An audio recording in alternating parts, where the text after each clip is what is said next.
Guntur west శాసనసభ్యురాలు సోదరిమణి గల్లా మాధవి గారిని వేదిక మీదకు ఆహ్వానిస్తున్నాం.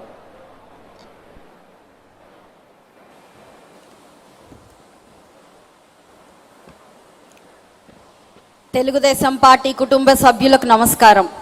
ఎంతో ప్రతిష్టాత్మకంగా సాగే మహానాడు సభలో నేడు మాట్లాడే అవకాశం రావడం ఒక అదృష్టం. ఈ గొప్ప అవకాశాన్ని కలిగించిన అభినవ పూలేగా మేము పిలుచుకునే మా నాయకులు నారా చంద్రబాబు నాయుడు గారికి, తెలుగుదేశం పార్టీ వర్కింగ్ ప్రెసిడెంట్ వర్యులు మా అన్న నారా లోకేష్ గారికి, తెలుగుదేశం పార్టీ రాష్ట్ర అధ్యక్షులు పల్లా శ్రీనివాసరావు గారికి కృతజ్ఞతలు తెలియజేసుకుంటున్నాను. ముందుగా నిన్న ప్రవేశపెట్టిన 33% మహిళా రిజర్వేషన్ బిల్లుకి సంబంధించి యావత్ రాష్ట్ర మహిళల తరపున మీకు శిరసు వంచి నమస్కరిస్తున్నానన్నా.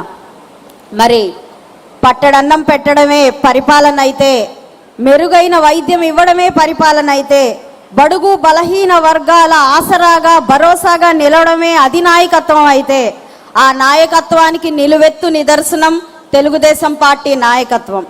అక్కడితో ఆగక మహిళలకు సమాన హక్కులతో, సాధికారతతో, స్వేచ్ఛతో, యువతకు ఉద్యోగ కల్పనతో, పెట్టుబడులతో, పారిశ్రామికీకరణతో, ఉపాధి హామీలతో, సమాజ భాగస్వామ్యంతో పేదరిక రహిత రాష్ట్రంగా మలచాలన్న సంకల్పంతో సూర్యుడు కూడా చేరలేని చీకటి జీవితాల్లో వెలుగు నింపుతూ ప్రతి ఒక్కరిలో బాధ్యతను స్ఫూర్తి నింపుతున్న దార్శనికులు నారా చంద్రబాబు నాయుడు గారి పరిపాలనను ఏమనాలి, ఆ నాయకత్వానికి ఏ పేరు పెట్టాలి మనం ఆలోచించాలి.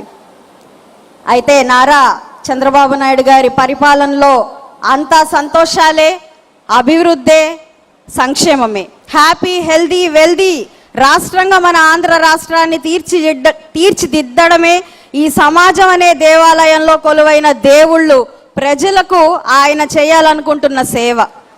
తెలుగువాడి ఆత్మగౌరవం కోసం, ఆర్థిక సామాజిక ఉన్నతి కోసం ఉద్యమించిన తెలుగుదేశం పార్టీ ప్రస్థానం